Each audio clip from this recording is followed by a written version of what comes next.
Ladies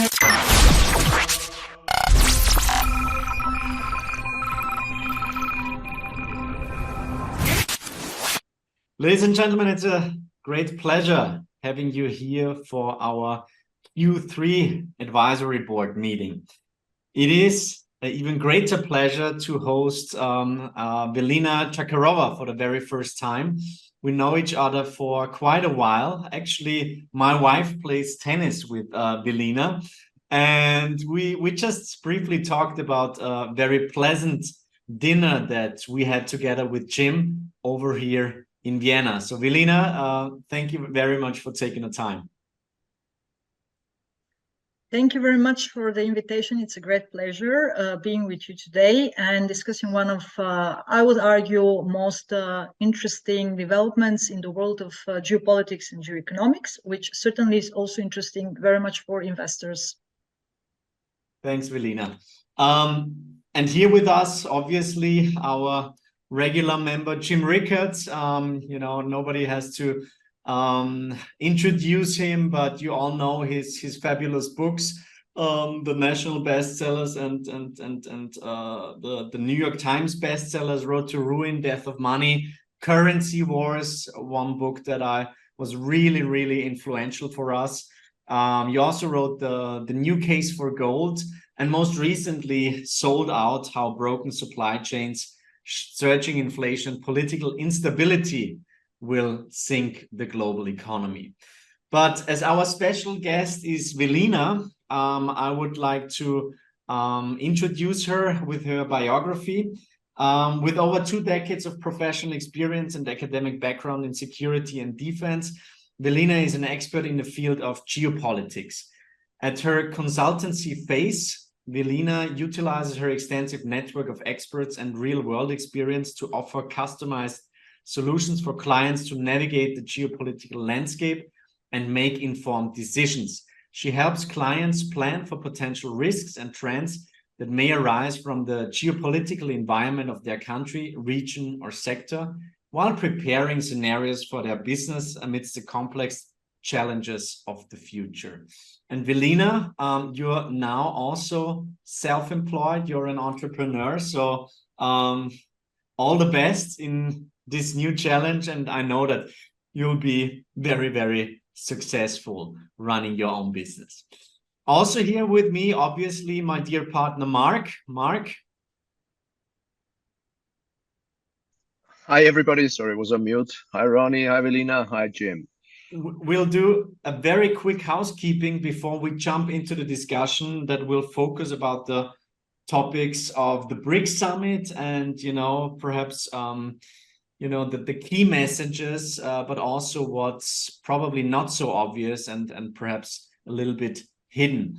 What's been going on our end since our last advisory board call that we had with Russell Napier? Well, obviously, we published our new In Gold We Trust report on May 24th.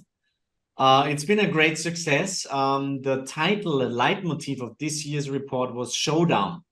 And we explained 3 different showdowns. First of all, the showdown central banks versus financial market stability versus the economy. The second showdown was basically what we will discuss today. The East versus the West, developed versus emerging markets. And then the third showdown was about the price of gold itself, that has made new all-time highs in basically every currency, but in US dollar terms. And now, as we speak, we're trading around 1950. So actually, we're not too far away from new all-time highs in US dollar terms. But what is pretty interesting is that it seems to me that people couldn't care less about gold at the moment, which is a pretty interesting divergence between the chart picture and public interest into the topic of gold. Besides that, we did, as always, quite a lot of chart books, webinars, interviews, and now going forward, we're preparing for a pretty intensive fall season with lots of traveling, going to Dubai. I will be going to the Precious Metal Summit in Beaver Creek very soon, meeting more than 60 mining companies. Mark will be going to El Salvador to a Bitcoin conference. Safe travels. Hope you'll come back well. And then obviously we'll do lots of keynotes going forward, and we all look forward to quite a busy season. But now let's jump into the discussion. Mark, do you want to start first with the question for Velina? Love to. Thanks, Ronnie. Yeah, okay. So our focus topic today, as Ronnie mentioned, will be the BRICS conference, which just has concluded a few days ago. It was the 15th annual BRICS conference, and I think it was pretty clear that this one had, I'd say, more significant role than probably a lot of the previous summits. Obviously, also because the new geopolitical reality, which we are all finding us since, I'd say, 18 months roughly. So we've been seeing the BRICS institution to formalizing more and expanding. A lot of new candidates, which actually had formally applied. I would just want to pass it on to Velina. What was your view on the summit generally? Did it go as you expected? Were there big surprises? What were your main takeaways, Velina? Thank you very much, Mark. If you allow me, I would like to share a few slides just to give you some perspective in, let's say, what we geopolitical strategists love to do, namely showing maps. And while I'm doing that, I will be also giving my main takeaways from the most recent summit. You mentioned correctly, this is in fact let's say not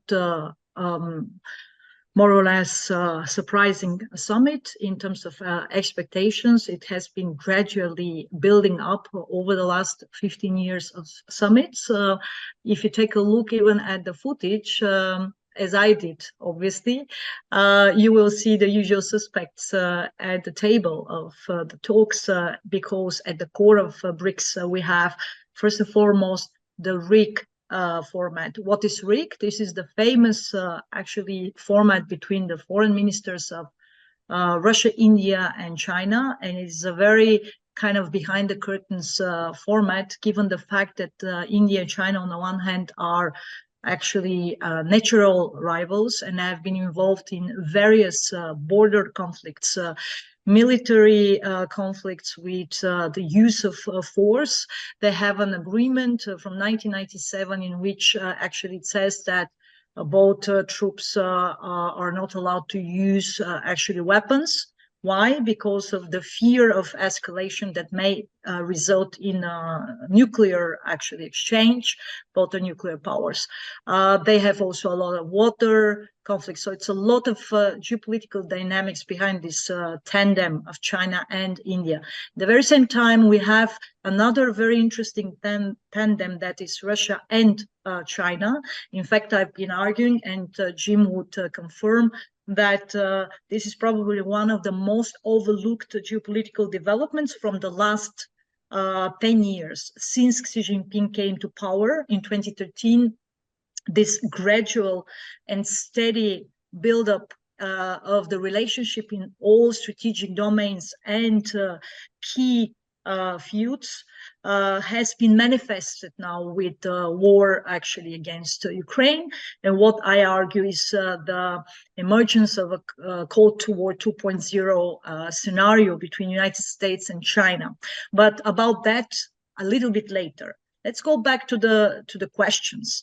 Now, given this, as I said, interesting dynamics within the RIC, we have also Brazil and South Africa, which is why is it so important to have also representatives from Latin America and Africa?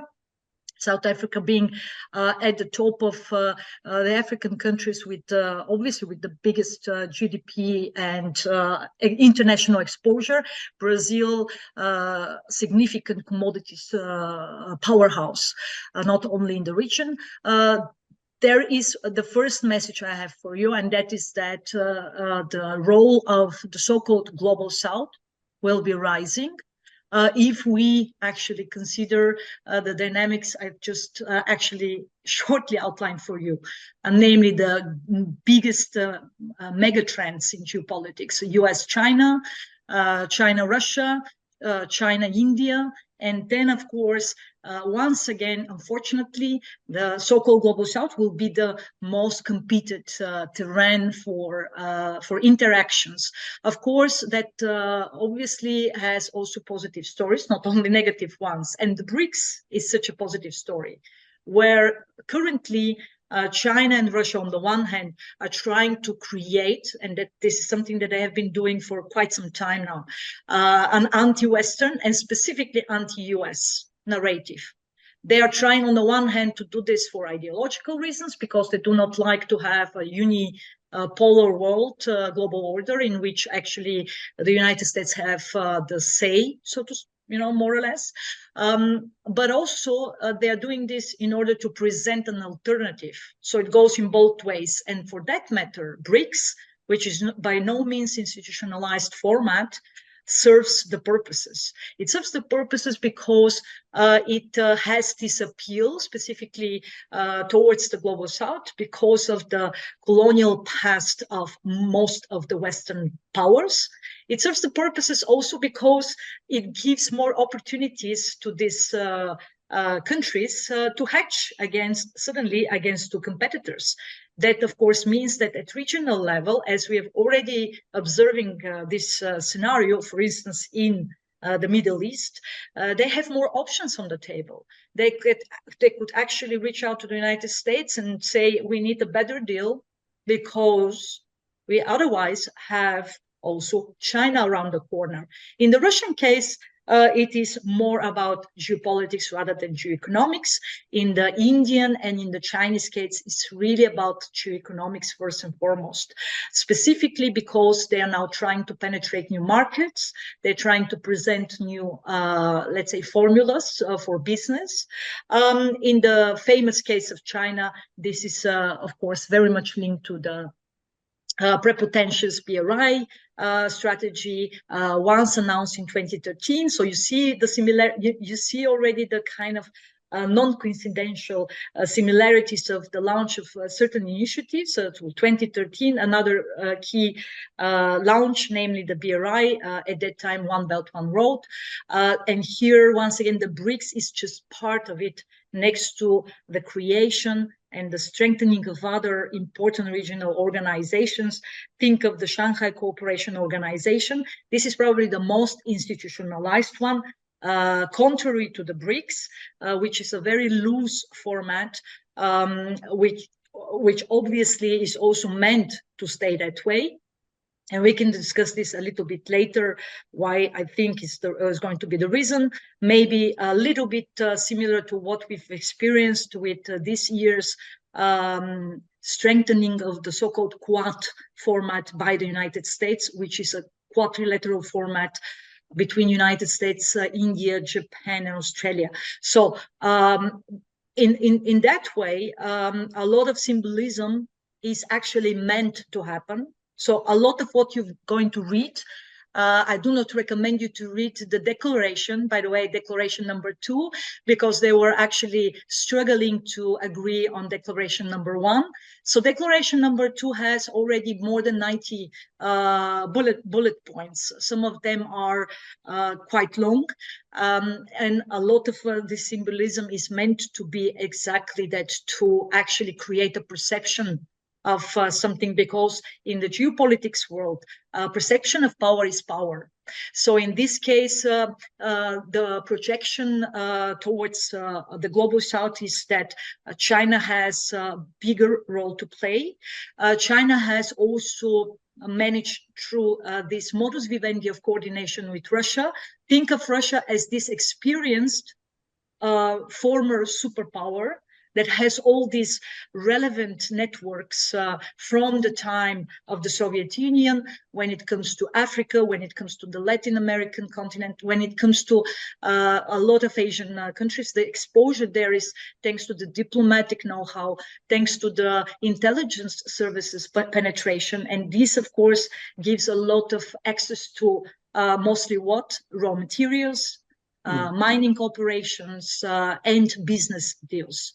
So what we are experiencing right now in this transition period, in which I argue that the equation of global power is being reset, and we still don't know exactly the outcome of this power struggle, whether we will end up with something that would be kind of a Pax Americana 2.0, or whether we will be actually sliding towards more of a bifurcated global order with these two powerful centers which are facilitating their structures, because BRICS should be seen also as a future structure to deal with the so-called third world and the gray area of competition between the two powerful centers. So very much, again, similar to what was being observed during the Cold War.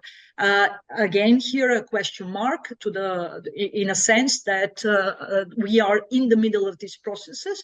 We may end up with something that is in between, and that will be a kind of a multipolar mass, a pot of countries with their own story, being engaged in fluid geopolitical and geoeconomic constellations while trying to hedge, against one another. I will give you an example, a very, very good example right now of such a fluid geopolitical constellation is the relationship between Russia and Turkey. Now, they are natural rivals. They have a lot of competing geopolitical and geoeconomic interests in various regions and neighborhoods. And at the very same time, they have very many, actually, sharing, so let's say shared geoeconomic interests when it comes to energy, when it comes to nuclear power, when it comes to commodities. And once again, what we've heard from yesterday, President Erdogan is going to visit President Putin in Russia, despite actually the fact that Turkey is the key strategic ally of United States in the region. So now, what are my main takeaways from the BRICS? Based on this very short geopolitical context I tried to give you. First and foremost, BRICS is here to stay, and obviously is going to further rise in terms of influence, in terms of exposure. So the business world and the investors world, and I can compare from, with the period from 10 years ago, when I was also following, all of these developments, are paying attention. And that tells a story. The second key takeaway is that BRICS will try to coordinate without institutionalizing this relationship. They will try to coordinate certain relations between the main BRICS members. Now they have actually, and this was very much anticipated, by the way, so it's not surprise for those who have been following. They are now expanding, not coincidentally, towards the Middle East, and they are actually mostly Middle East, North Africa.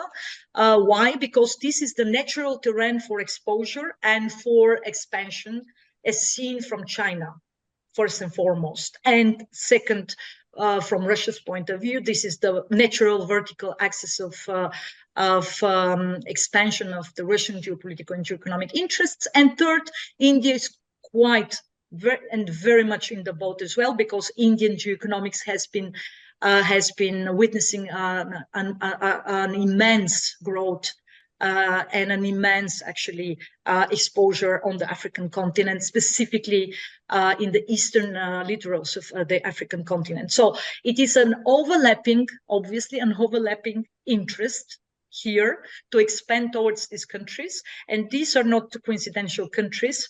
The new members are turning the BRICS into a superpower, a commodity superpower. Most of the investors have been paying attention to the story linked to energy. Now think about the fact that we are in the middle of an energy transition, which is being steered by the West, and yet global oil has still a big story to tell.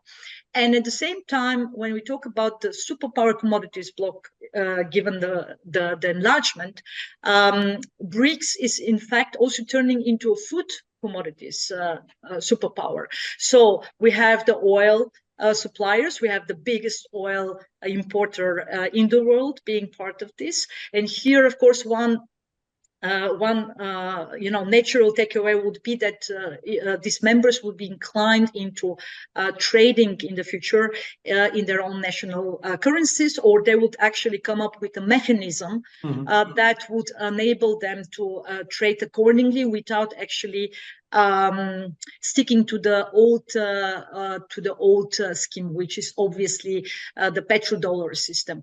Here, I would like to leave it for later, because this is a very, very big discussion.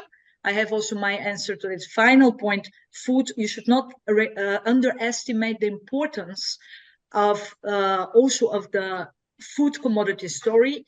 Why? Because the world was witnessing a global food commodities crisis last year, actually amplified by the launch of Russia's war against Ukraine. And now actually having these members within the BRICS bloc and having Russia being actually at the core of the bloc, we are anticipating also the possibility of food crisis 2.0. So once again, what they are discussing among each other is certainly not the story that the West would like to have, in terms of global commodities markets. And here again, I would argue that this is resulting in an immense geoeconomic leverage. Velina, thank you very much for your initial statement. Let me head over to Jim. I think one point, Velina, that you mentioned is really crucial with the new members of the BRICS. Actually, Saudi Arabia, Russian Federation, United Arab Emirates, and Iran, they're responsible for 50% of global oil exports. And I think this is really a big story that I haven't heard too much about yet. So perhaps this is really something that we could focus on later on. But Jim, I wanted to ask you, before the summit, especially in the gold community, many people were pretty excited, as I think the Kenyan, the Russian embassy in Kenya put out a tweet regarding a gold-backed BRICS currency. So everybody was quite excited about the topic, and I think expectations were pretty high. But then if you have a look at the final declaration that Velina already mentioned, it's point 44, and we will link to the declaration, where they basically state we welcome the sharing of experience by BRICS members on payment infrastructures, including the interlinking of cross-border payment systems. We believe this will further enhance cooperation amongst the BRICS countries and encourage further dialogue on payment instruments to facilitate trade and investment flows between the BRICS members as well as other developing countries. So this is kind of vague, but then point 45 says, we task our finance ministers and/or central bank governors as appropriate to consider the issue of local currencies, payment instruments, and platforms and report back to us by the next summit, which will take place in Kazan in Russia. So, Jim, when it comes to the currency question, do you think it was a kind of a nothing burger, or did it actually kind of exceed your expectations regarding some sort of a renewal of the global international monetary system? Well, actually both, but before, and I can explain that, but before I jump in on that, I just want to say what a privilege it is to be on the same call with Velina. She, just for the record, she's been working on the Russia-China relationship under her brand that she invented, the DragonBear, which I love. It's a great way to summarize it, but she's been doing that for 10 years or longer. So it's not, hey, the BRICS are in the headline, let's talk about Russia and China. Velina's been doing that in depth for a very long time. She's probably the greatest scholar of the Russia-China, the importance of the Russia-China relationship for global geopolitics since, I would say, Henry Kissinger and Helmut Sonnenfeld in the mid-70s. And before that, you probably have to go back to Alfred Mackinder at the turn of the 20th century. So we just, I think it's important for the audience to know what a great scholar this we have on the call. I agree with everything Velina said about the BRICS, so I don't need to repeat it, but I would expand on a couple of things.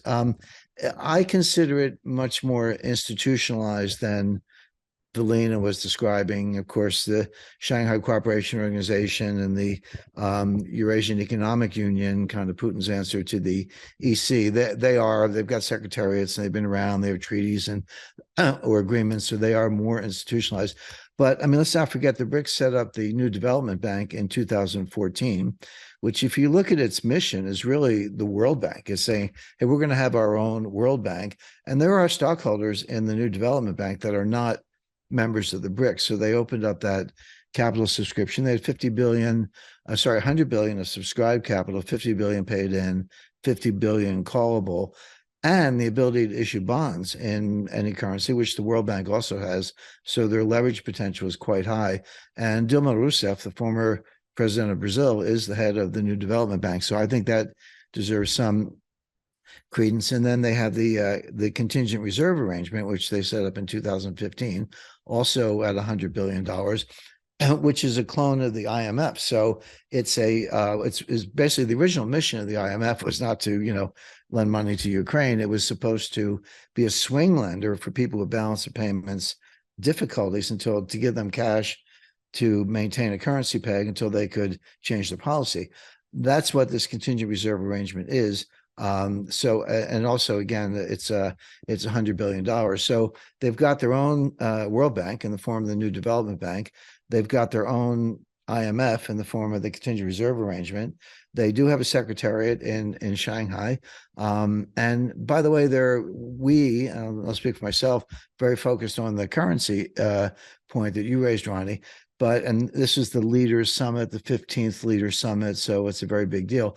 But they have 100 BRICS meetings a year. They do sports, climate, women's rights, trade, et cetera. They cover a lot of issues. So I would suggest that they're more institutionalized, further along, have more of a structure than just, a club that gets together once a year, number one. As far as and what I would look for, and Velina mentioned this, I expect that as the BRICS expand their membership, they will, in effect, absorb the Shanghai Cooperation Organization and the Eurasian Economic Union. It doesn't mean those organizations go away. I'm not saying that. I'm saying that those members will become members of the expanded BRIC. Now, they added 6 members at this meeting, and I'll come back to why that's a big deal in terms of the currency. But they have a waiting list of about 20. And Velina mentioned Turkey. Turkey's on the waiting list, and in Malaysia and quite a few others. So they're going to, at each successive meeting, though, I would expect to be 3 or 4 more members. So this is more than BRICS, or even BRICS Plus. This is the Global South. This is a significant step in the direction of a bipolar world, not involving the West versus communism, but involving, in effect, the global North, or the collective West, including Japan and the global South. So it's a very, very big deal as far as that's concerned. And Velina talked about some of the bilateral relations within the multilateral organization, and those are quite important. Now, as far as the currency is concerned, this is my main focus. Velina has a broader, geopolitical as well as geoeconomic perspective on this. I think about that, but I was very focused on the currency. And you mentioned the leaks or whatever they are coming out of Kenya, but I would refer to Sergei Lavrov, who was there in person, because Putin was in some legitimate fear of being arrested under a warrant from the International Criminal Court. By the way, India is not a member of that, so India has they host it next year. So, sorry, they don't host it next year. Russia does, but India is hosting the G20. So Putin's invited to that. I'm not sure he's going, but if he does, he has no fear of arrest, because India is not a member of the International Criminal Court. But what Lavrov said is that we're going to have a common currency, and it will be, now here, this is important, I would say gold linked. There was a lot of misunderstanding about this. Everyone's saying gold backed, get your BRICS unit. Let's call it a brick. I mean, I don't know what they're going to call it, but one unit is defined as a weight of gold, and we don't know what the weight is. So I'll just say an ounce. It could be a kilo. I don't know. I don't know what they're going to call it. I don't know what the weight is, but one unit would be defined as a weight of gold. So let's say one brick, if you want to call it that, equals 1 ounce of gold. Now, here I go back to Aristotle, who kind of invented the transitive law. And this is the brilliance, and this is all Russia behind it. This is, they didn't invent chess, but it is their national sport. So if you say one brick equals an ounce of gold, and the weight doesn't matter, just again, it's just math.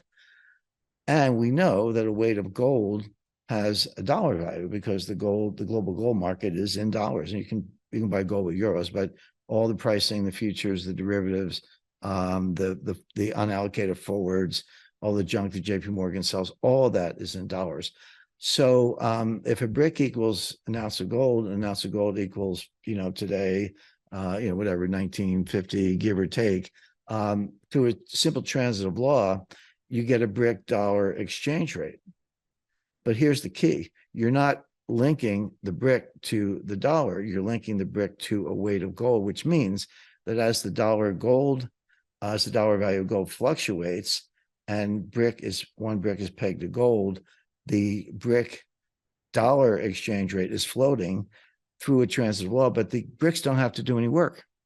In other words, make the dollar investors in the United States do all the dirty work.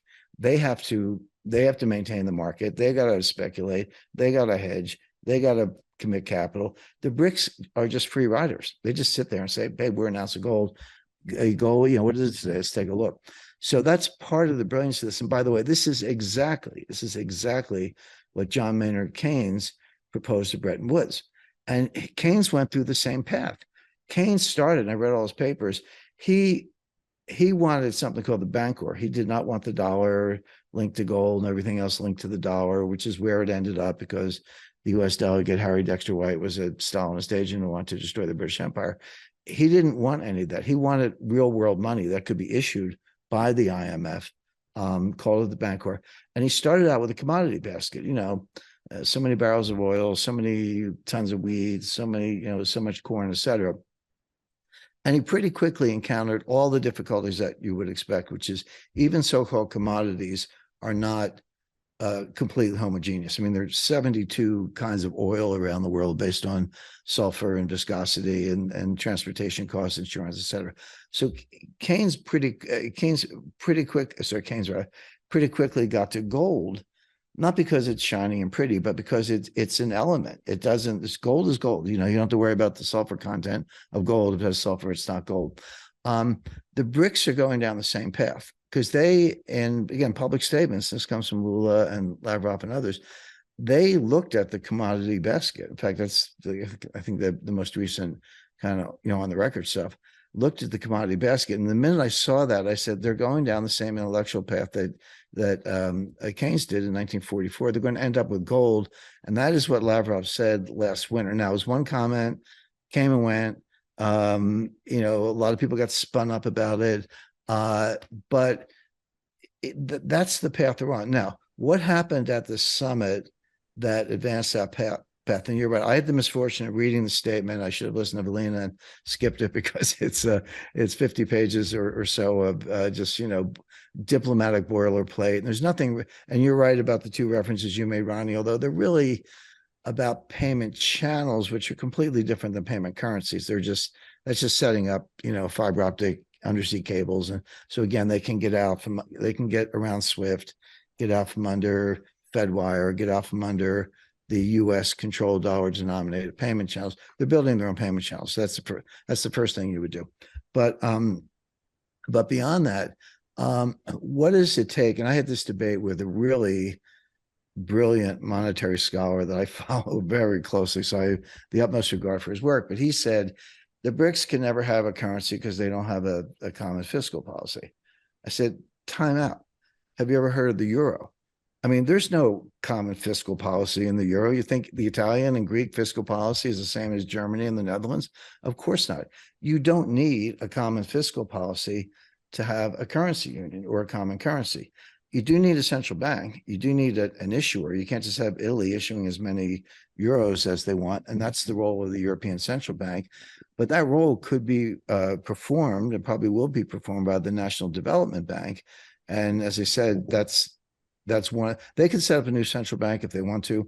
By the way, I worked on the development of the euro. I mean, coming out of the Maastricht Treaty in 1992, I believe, the euro was not introduced at an interbank level until 1999, and you couldn't like spend it at the grocery store until 2000. So that took 9 years to develop, with a lot of smart people working on it. The biggest thing was, what were the conversion rates, the cross rates that they were going to use to convert everything to euros. But that was 9 years of research at a pretty high level. So one could hardly expect the BRICS to be doing this overnight. Although if you want to go back to 2014 with the new development bank, you can say they've got a pretty good head start. But here's the key. So nothing, Berger. Yeah, there was nothing in the statement that was directly on point. They did not announce a new currency. They didn't say anything about gold. So all that stuff is nothing. But they did the essential thing. They did the thing they must do before they actually can have a common currency, which is they expanded the group, because there are 19 members of the euro. And I remember back in 2010, I was getting hammered by Nouriel Rubini and Paul Krugman and Zero Hedge and Joe Stiglitz and all these people. Like it's the end of the euro. Greece is being kicked out. Spain should quit and go back to the Peseta. Germany and Netherlands are going to form a northern tier. And I was the one who said, nonsense. Never. Nobody's getting kicked out. Nobody's quitting. They're going to add members. And when I said there were 16 members today, there are 19 members. So that's because it's a political project. It's not really a monetary project. It's a political project. But if you come back to the BRICS, and I'll just kind of end here, you can't have a successful common currency without having a lot of countries in it. For example, right now, Russia is taking rupees from India in payment for oil. But they put the Indians on notice. We're not going to do that much longer, because whenever any currency can be a bilateral trading currency. You use baseball cards. It's not a big, or I should say football cards. It's not a big deal. It's not hard to do. The problem is the seller of the goods and services receiving the currency from a single country. You can only spend it in that country. I mean, how much, curry does Russia need? And same thing with Saudi Arabia. If Saudi Arabia sells oil to China for yuan, what is Saudi Arabia going to do with the yuan? Well, okay, China's a manufacturing powerhouse. You can buy some stuff, but not that much is the answer. The same thing with Brazil. But if you get 20 countries, now all of a sudden Russia sells oil to India for BRICS, they can spend it in Argentina, or they can spend it in China, or they can spend it in Iran if they want drones. And that's the point. So as you get to now, I guess 11 countries, but get up to 20, that's a prelude, that's a precondition for a successful monetary union. So I see the BRICS currency as being on track. I see it linked to gold, not that I'm going to be able to take one and walk down to the People's Bank of China and say, give me some gold, but I'll be able to buy it from any dealer I want, as far as that's concerned. But the point is, by defining the value as weight, you free ride on the dollar-denominated gold market. And by the way, you have a vested interest in a higher dollar price for gold, because that means the dollar is devaluing relative to the BRICS currency, and you're on your way to destroying the dollar. Great. May I follow up on this? Because this is obviously a point, the currency point is something which we are looking at very closely, and I guess our audience also is very interested in that. So going back to the summit, okay, we didn't have a great conclusion regarding the BRICS currencies, but as far as I understand it, it is basically postponed and actually on the topic for the next summit, so it will come up again. That's why I think it's worthwhile talking about it a little bit more in depth. So, Jim, you wrote in Currency was the first 2 chapters, if I remember correctly, where you described these war games. So my first question would be the linkage to gold. How could that actually happen? I think in the scenario you described or you formed during these war games, perhaps you want to expand about that. But if I remember correctly, the issue about the trust, a trusted custodian, basically, which I think was basically the idea was Switzerland being part of that in that scenario. But so that was actually a thing which you already thought about 15 years ago in a little bit similar scenario. Actually, how can one actually have this kind of link and to gold? So that would be one part of my question. And the second part of my question, as far as I see it, it's not really discussed to be actually so much as a currency in terms of a medium of exchange, but rather a settlement currency, I would perhaps call it. Reminds me a little bit of kind of the Bretton Woods 1944, 1971 arrangement where basically the trade was settled in gold. So perhaps you could expand on these 2 points. I think that would be really interesting how this potentially could look. Yeah, sure. And people forget that the Soviet Union attended Bretton Woods. They didn't sign the treaty, but they were there and they were part of all the discussions. And I think they learned a lot from that. Yeah, that war game, the financial war game, took place in 2009. I wrote my book Currency Wars mostly in 2010. It was actually published in 2011. But the whole idea of a war game is to do scenarios to kind of look out 5 years. Not everyone can read the headlines. We kind of have an idea what's going to happen tomorrow, but your role is to be as out of the box as you can and push the envelope as far as you can so that the client, in that case, the Pentagon, the Office of Secretary of Defense, could again have a much longer horizon. So what we said, I was on the China team. I had a very good friend I recruited for the Russia team. We cooked up a plot in a restaurant in Connecticut before we went in. I figured it's all's fair in love and war. And we were going to have China and Russia accumulate gold, deposit it in a neutral depository. And we said Switzerland because they have a good rule of law. Create a central bank in the UK, also good rule of law, issue a currency and say, from now on, if you want oil or manufactured goods, you got to pay us in this currency. By the way, if you want some, deposit gold and we'll issue some, or trade with us and run a surplus and you'll have some, or borrow it. So you basically be rebooting the financial system. Now, obviously, that's not something that happens overnight. This kind of a 10-year project. But at the time we did it, Russia had approximately 600 metric tons of gold. China had 600 metric tons of gold. Today, Russia has about 3,000, just less than 3,000 metric tons of gold. China acknowledges having about the same, although there's good reason to believe that through the State Administration of Foreign Exchange, China has far more. I've been to China a number of times. I've spoken to the leading gold bankers over there. I don't know the number, but it would not surprise me to learn that China has 5,000 or 6,000 tons, perhaps more. So they've behaved exactly the way we told the Pentagon we thought they would in 2009.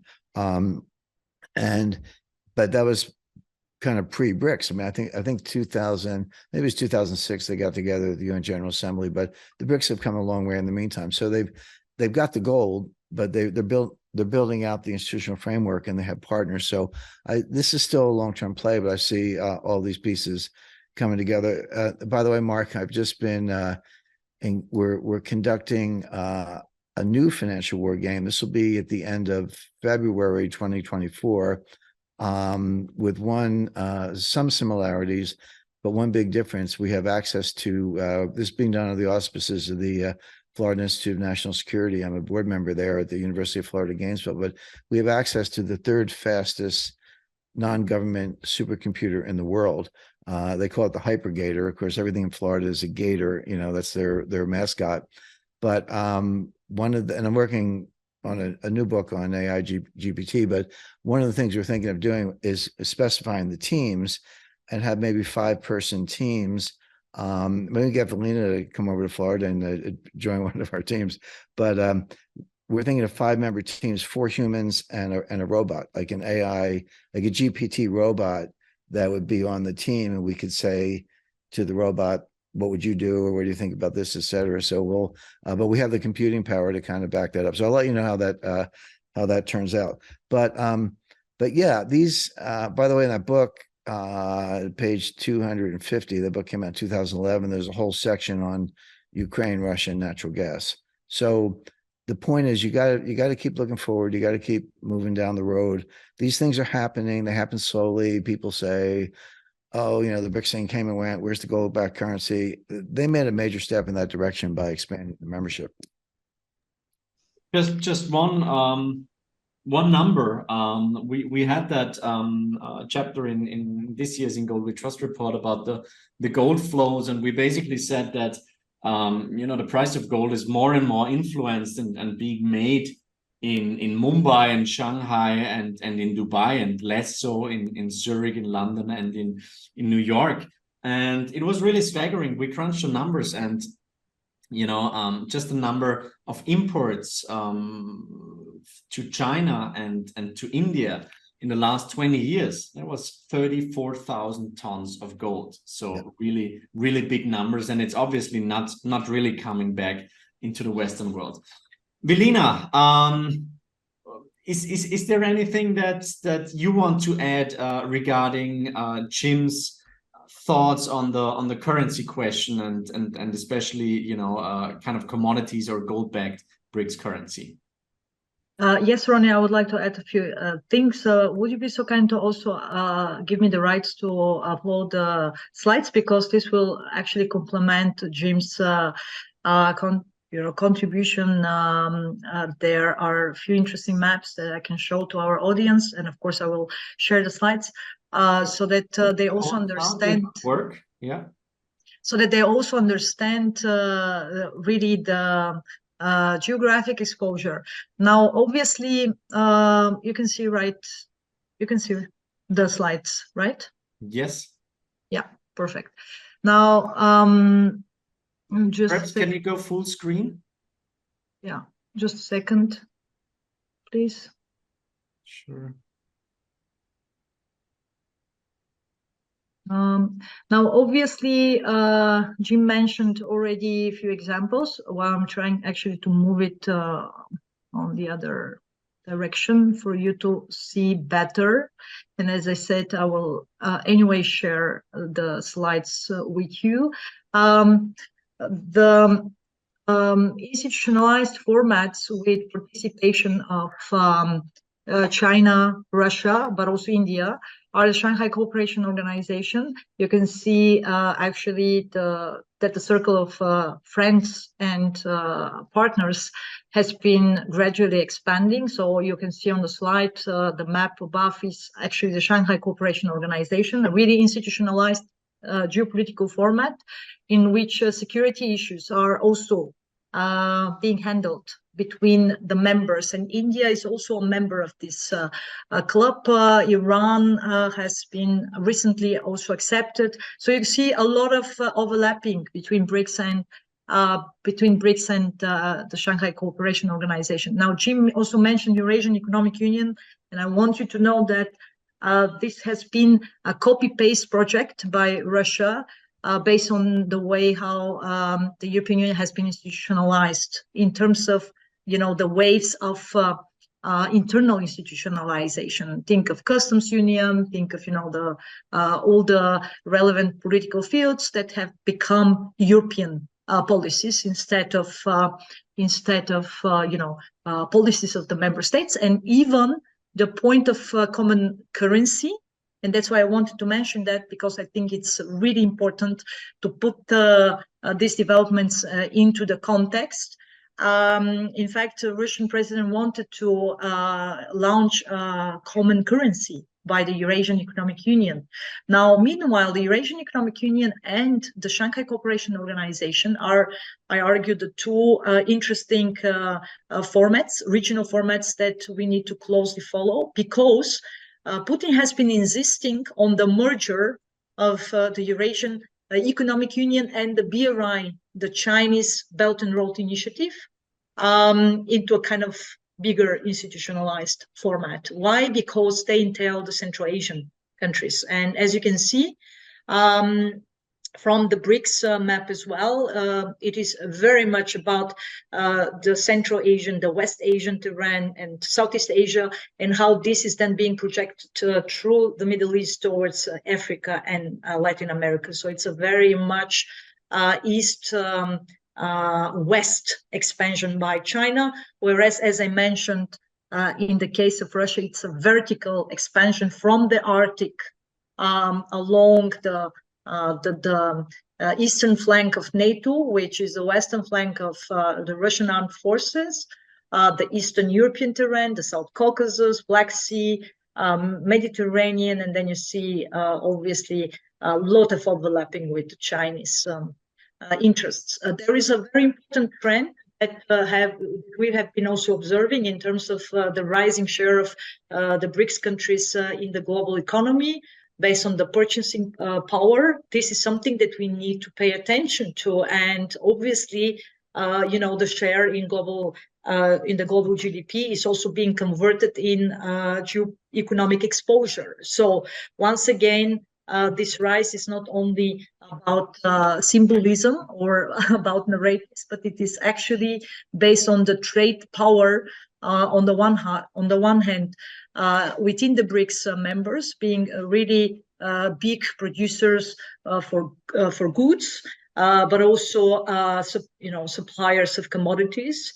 And on the other hand, obviously, the negative story coming out from the West, mostly, unfortunately, from Europe, not so much from the United States, and that is the shrinking, actually, share of Europe within the West, and that means also in the global economy. And you can see that it is very much about expanding the footprint in the global South, where I argue the West and specifically Europe will face further difficulties to actually come up with any kind of narrative. So that means that any operations on the ground, you've seen this with the Niger coup. Now there is, as we speak today, a new military coup in another African country. Once again, all of these international players from United States to China, India, Russia are already on the ground, because it's about a lot of oil and gas operations, but also a lot about mining operations. And in the future,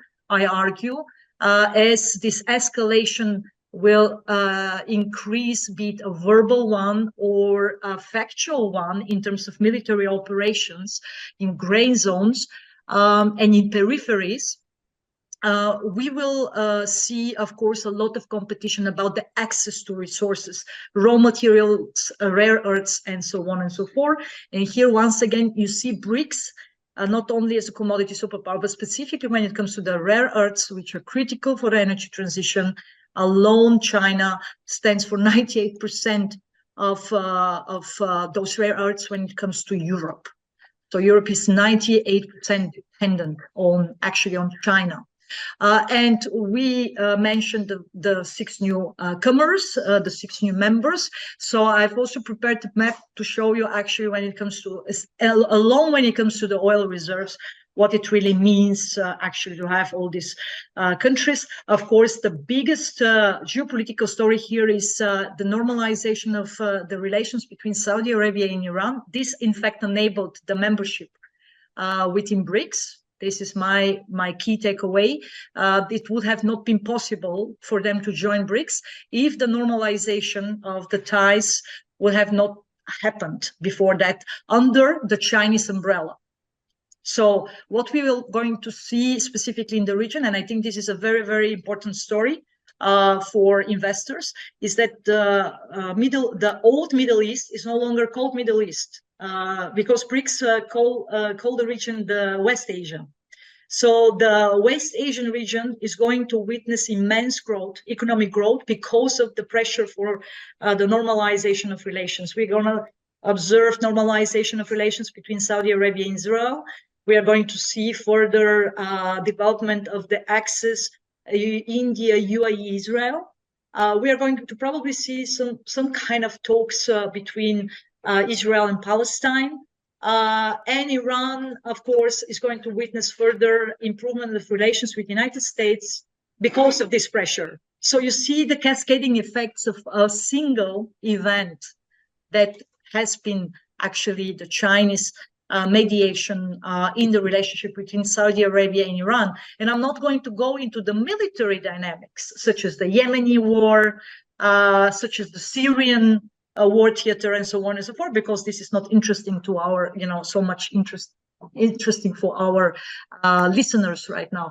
Tim also mentioned new other possible members, and you can just see out of the 40 countries that there are already 23 countries that have expressed a concrete wish to join BRICS. So it's going to be a very, very long-lasting story.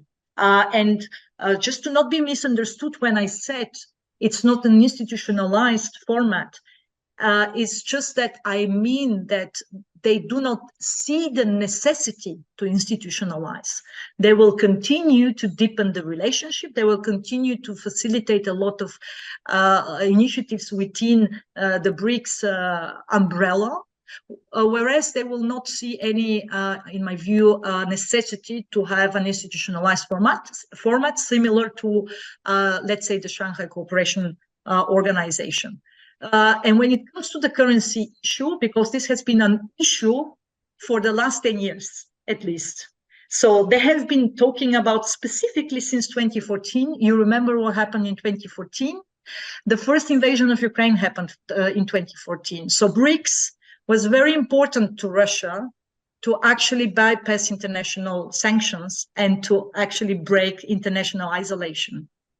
And it was very important also because the Russian currency, if you remember, reached the bottom in terms of comparison with all the rest of international currencies. And it was China that did the international messaging and kind of took whatever it takes mood to save the Russian currency. So local currency settlements is going to be part of the game. And this was one of the key, in my view, key takeaways. Also, given the fact that I've been following very, very closely what Russia has been doing since the launch of the war in the last 18 months, specifically with two BRICS countries, with India and with China. And we've seen this already. I mean, Russia has been already trading a lot with China. In fact, the trade volume reached for the very first time 200 billion. It's a huge milestone, unthinkable just a year ago. And a lot, the share of the Russian, the Chinese currency has been steadily increasing. The same goes for the trade with India, specifically because India started trading a lot of Russian oil. And here, once again, imagine that India considered even payments in the Chinese yuan for the Russian oil. This is a reality. This is what has been happening because, as we speak, according to my recent research, 39 billion US dollars are stuck from this bilateral trade between Russia and India only in the trading of the Russian oil. Why? Because of the SWIFT system. So because Russia is excluded, Indian banks are not able, in fact, to do these payments. So I argued that they will find a way because of necessity. They will have to find a way to somehow initiate local currency settlements. Well, is this the end of the petrodollar system? It will very much depend, of course, on the customer. And the end customer here, we know for a fact, is no longer United States, it's China. So it's going to very much depend also on the readiness of those suppliers, of the key suppliers, and now many of them are actually being part of BRICS, to comply with the end customer. So question mark for you. But the de-dollarization trend is here. And it is here to stay, not so much because of the weakness of the US dollar. It's very much the opposite. It's because of the strength of the US dollar that many of the BRICS countries actually have to conduct transactions, specifically within BRICS, using other currencies, because it's just too strong, and it obviously creates a lot of turmoil, specifically amid global and regional energy crises. It is also, this is my main narrative, it has been since 2014, a format that facilitates the bypass of US sanctions. Now we have also Iran, another example of a country, one of the most sanctioned countries within, within the global community. And Russia has learned a lot of lessons in preparation of the war, how to bypass international and specifically US sanctions. So the sanctions policy, which is one of the key tools of geoeconomics, is also one of the reasons why the BRICS is going to thrive. And to wrap it up here for you, the expansion of this format is going to take place parallelly to the rise of other China-led formats. China has created a web of such regional organizations and formats, and you need to place it into a bigger context. And the bigger context, as Jim also said, is, bipolarization of the global order, or bifurcation of the global system, if we entail the global financial and capital markets, if we entail actually includes the global energy and economy, trade, and so on and so forth. Final point, from my perspective, you need to look at the current developments as a key indicator for this global system transformation. And in my main scenario, the years 2025, 2026 are going to be critical period for this global system transformation, specifically when it comes to the financial system and when it comes to the currency. On the one hand, the role of the US dollar, the future role of US dollar as a dominant currency, and on the other hand, the growing need for an alternative. And obviously, Jim outlined the main scenarios for such alternative, whether it's a BRICS currency, or whether it's a mechanism of national currencies, whether it's a currency linked to gold, and so on and so forth. So to conclude, this is a superpower block for commodities and goods. But very often, because of the huge trade imbalances right now, they actually trade based on barter. I will buy something from you, and in return, I will deliver something else to you. It's specifically the trade imbalance between Russia, China, Russia, India, India, China. They are significant, they're immense. So that means, of course, that when the volume of these barter operations conducted in the national currencies, as it is already happening, becomes too overwhelming, it is then the dominating story for the global supply, which we will have to pay a very, very close attention to. So it's really going to be about the global supply that will tell us the story about the trend projection rather than the global demand side. Thank you. Thanks so much, Velina. That was very helpful.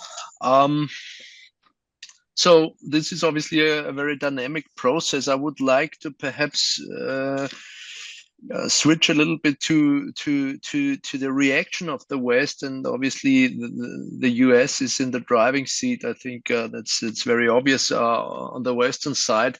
Perhaps Jim has some insights in here. I mean, we obviously are facing or we are running up for a new election cycle in 14 months. I think next US election is taking place, and this probably will also be very important where future policy is heading.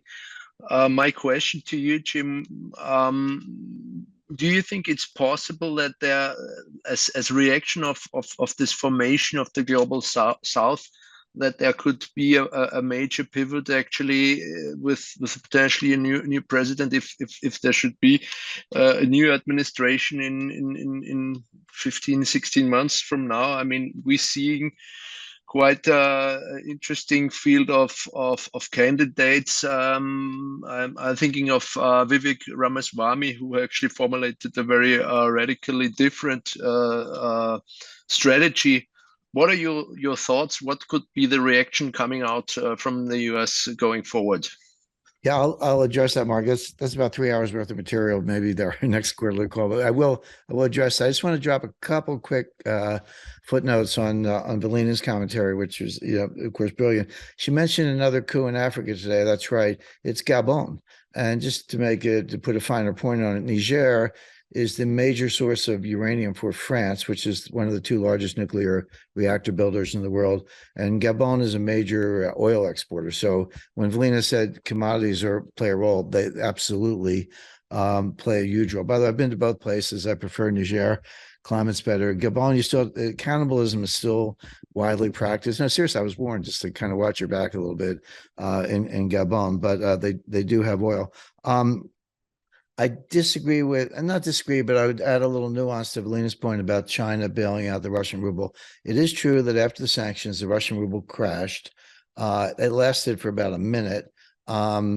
China played a role, but I would say that it's not so much the case that China said whatever it takes in terms of basically interbank transactions or foreign exchange intervention. It was more the case that China said, we're not going to join the sanctions. So once they said that meant they were going to buy oil. They have the dollars to pay for it. You got to work around the payment channels. But the U.S. has never closed the Gazprom Bank payment channel for oil and energy exports. They shut down everything else, kicked them out of SWIFT. That's all correct. But Russia still gets dollars for oil and natural gas, subject to conditions.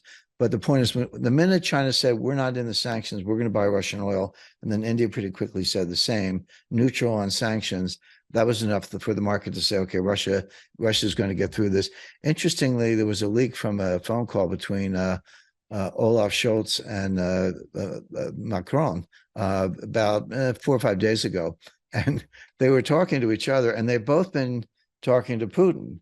Putin won't return Biden's calls, but why would you? Because Biden can't talk. But anyway, Scholz and Macron are comparing notes on their conversations with Putin. And they said, we can't believe he didn't bring up the sanctions. Like, what we want to say, because there's some wiggle room here. Is there a negotiation? We could relieve the sanctions, et cetera, the beginning of some kind of peace talk. And Putin never mentioned it, not once. That's because he doesn't care. That's because they're not hurting Russia. I teach financial warfare at the U.S. Army War College. Now, I did the 2023. It's a select group, about 12 mid-career officers, future big brains. I did the 2023 presentation in April, but I taught the class in April 2022, not long after the war began. And I said, the U.S. sanctions are going to fail. Here's why. Russia will be fine. The ruble will be stable. I got a lot of pushback because everyone, these are, artillery officers and fighter pilots and Navy commanders like, no, we're going to crush Russia. And I said, no, we're not. They're going to backfire on us and hurt us more than they hurt them. And this year's class, I said, let me tell you what I said last year. And I was right about everything. The Russian economy is probably going to outperform the U.S. economy this year. They're targeting between 2.5 and 2.9% growth. The sanctions have been a complete failure. Ronnie, if I can go off piece for just a moment, I'm going to have to drop off because I've got some visitors coming at 10:30. My schedule's in tatters as usual, but I just want to make those points. But coming back to the election, which Mark raised, Europeans in general, Western Europeans in particular, have no idea how dysfunctional the U.S. political system is right now. And we really should maybe think about a separate call on this. Joe Biden is going to be impeached. That's not wishful, but these are not political statements. They're just like, I'll be categorical about it. For a variety of corruption charges, the impeachment proceedings are not going to look like the kangaroo courts that they ran for Trump under Nancy Pelosi. It's going to look a lot more like the Nixon impeachment inquiry in 1974. It's going to be very sober, bipartisan, lots of witnesses. It's going to be prolonged, and he will be impeached. The Democrats actually favor this because they want to get rid of Biden because they know Biden, A, is incapable of performing his job and will probably lose. but you can't do it too soon because Kamala Harris is a dunce. I mean, she's not like a gaffe prone, can't read a teleprompter. She's just not that bright. And so you can't get rid of Biden too quickly because you'll have a dunce as president, but you don't want Biden to run again. So what's your off ramp? And impeachment serves the purpose really well. Biden will resign Nixon style. Maybe Kamala's in there for 3 months, and then you run with Gavin Newsom. People in the West and Wall Street are barely prepared for that scenario. It's happening. Europeans don't understand it, and why should they? Because you're getting everything kind of secondhand. Trump may be in jail on election day. He's got these 4. I mean, I'm a lawyer, so run a lot of big cases. He's probably good chance he'll be in jail because they have early trial dates. These jurisdictions were handpicked. District of Columbia, 90% Democrat. Florida, et cetera. New York, again, 70% Democrat. He might be convicted and he might be in jail. So the orange man in an orange prison jumpsuit could win. There's nothing in the U.S. Constitution that prohibits a prisoner from being elected president. There just isn't. So don't rule that out. And Russia, there might be a Russian flag over Kiev by the time we get to the election. So the Americans, everything in the New York Times, the Washington Post, Financial Times, almost everything is a lie. Russia's winning, Ukraine's losing badly. It kind of looks like Kursk. I mean, it really does, where the Russians are not going on the attack. They've got a defensive wall, and they let the Ukrainians attack at U.S. urging because we have warmongers like Victoria Nuland behind it, and they're being annihilated. They're 400,000 dead. That's what the U.S. State Department has brought to Ukraine. But when the Russians are ready, when there's nothing left in Ukraine, they got 70-year-old Ukrainians doing tank training in Germany. Now I'm about 70. I could probably learn to drive a tank, but I might need a nap in the afternoon. I mean, this looks like the Wehrmacht in 1945, and it looks like the South in the Civil War. So, and Americans are not ready for that, and I'm not sure Europeans are either. So on those happy notes, I will bow out, but carry on, and I'll look forward to the next meeting and looking forward to seeing everyone in person. Thank you. Thank you very much, Jim. All the best. Thanks, Jim. Great statement at the end. Wow. Want to hand it once again to Velina, perhaps to wrap it up, Ronnie? Yeah, especially, I mean, Jim made, as always, some pretty bold forecasts. Velina, you've been pretty much spot on regarding what's going on in Russia, especially what we saw with Prigozhin, and also I've been following your tweets for ages, and I have to say that you've been really one of the very, very few analysts out there that really made very, very accurate calls. So congrats on that. So what's your view? I mean, Jim was pretty sure that Russia's on the winning side. What's your view how it's gonna turn out over the next couple of months? Okay, thank you. Of course, that's not the main topic of our today's discussion, and I gladly will cover this one as well in a longish one. But let me just try to wrap it up a little bit. Right now, there are 3 key scenarios for Russia's war against Ukraine after 18 months, 1.5 years of military activities, and we are currently in the actually in the scenario of a war of attrition. It's not a stalemate, it's a war of attrition that actually plays into the hand of the Russian interests for various reasons, mostly because this is obviously the player that has more forces, more time, it's more patient, has managed to, as I've already said, to break the international isolation, has enough international customers for the Russian commodities, and at the same time has adjusted to the realities on the battlefield, given the successes of the Ukrainian counteroffensives from the previous, phases of the war. War of attrition is, in a sense, bad news for Ukraine if the West refrains from its whatever it takes mode, because in fact at the last G7 summit, the G7 countries announced publicly that they will take us very similar to Draghi's attitude, to Draghi's approach, you know, from previous times when it comes to the military and the comprehensive aid for Ukraine, not only military but also humanitarian, diplomatic, political, economic, and so on and so forth. And of course, in a scenario of war of attrition, Ukraine will always have to fear, for instance, change in political governments, which is very normal for democratic societies. One could be the one that Jim mentioned. So if we see a reshuffle in the US administration and we have a Republican president, I argue, similarly to Jim, that we will see probably a different stance. There is a Republican part within the current political elite that is very, I wouldn't say directly pro-Russian, but shares a lot of what Russia has been projecting in terms of norms, in terms of certain values. So think of the Christianity, think of the woke versus conservatism. There are many, many explanations for that. We don't have the time for that. Just take, you know, the let's say the main takeaway, which is that shift in one of the key governments, same goes for other key supporters of Ukraine, will make the case very difficult, because Ukraine is completely dependent on this military aid coming from the West. What are the two other scenarios, very shortly for you? The one being obviously a new frozen conflict, as many already existent frozen conflicts from the last 30 years. In the post-Soviet space, this is absolute win for Russia.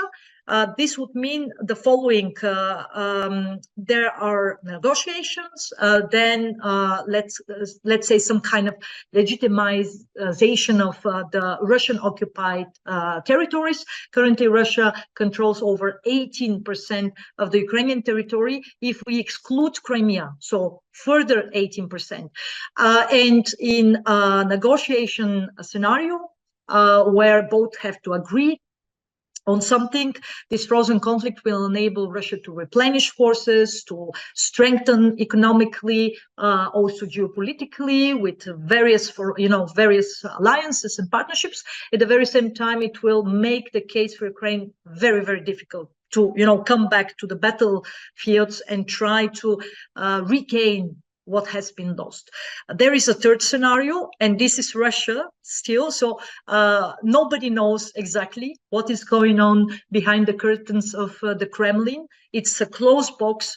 It fully controls 200% the information flows. So we, all of us, also those as I who have been covering Russia for the last 20 years, are in this situation. But still, we need to also consider a third scenario, and that is a scenario in which Ukraine wins, either because of some kind of a tipping point that could be unleashed on the battlefields. For instance, if there is a significant military breakthrough that is achieved in the next, let's say, around 4 to 6 weeks, we have a window here up until October, and then because of the weather conditions, maybe until the end of October, Ukraine will be anyway pressured to, have a break.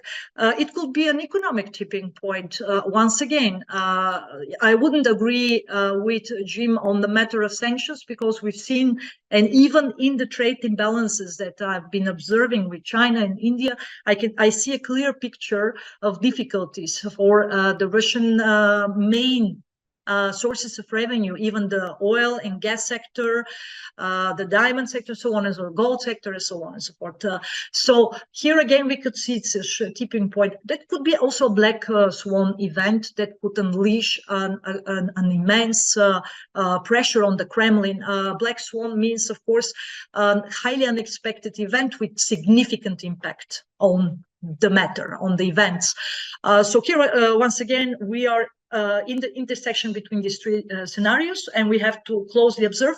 What we know for a fact is that the war will likely continue in the window of 2025-2026, which is why, once again, I put also this rise of the BRICS into this time frame, which also goes, by the way, for the Western economies, specifically for the European. I think the European economies will be dragging down the Western, the Western story and the Western narrative, let's say, as a collective player in the global economy and in the global trade. So we should be mindful of the fact that there is no short end to this story, and this will have also a lot of influence on the events that we've been discussing today, such as the rise of BRICS. Velina, thank you very, very much for your statements, for your slides, for your views.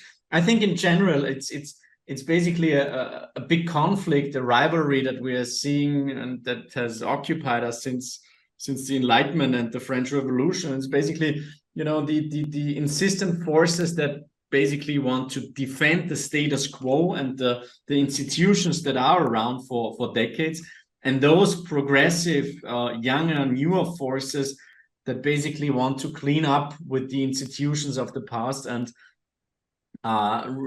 perceive these institutions and these frameworks as some sort of a burden. So therefore, I think with the growing economic importance of emerging markets and with so much also demographic tailwind in many of those countries, except for Russia and China, obviously, I think going forward there will be lots of things to consider, to think about, to talk and to write about. So I think yeah, we'll have plenty of further discussions about those topics that we talked about over the last 1.5 hours.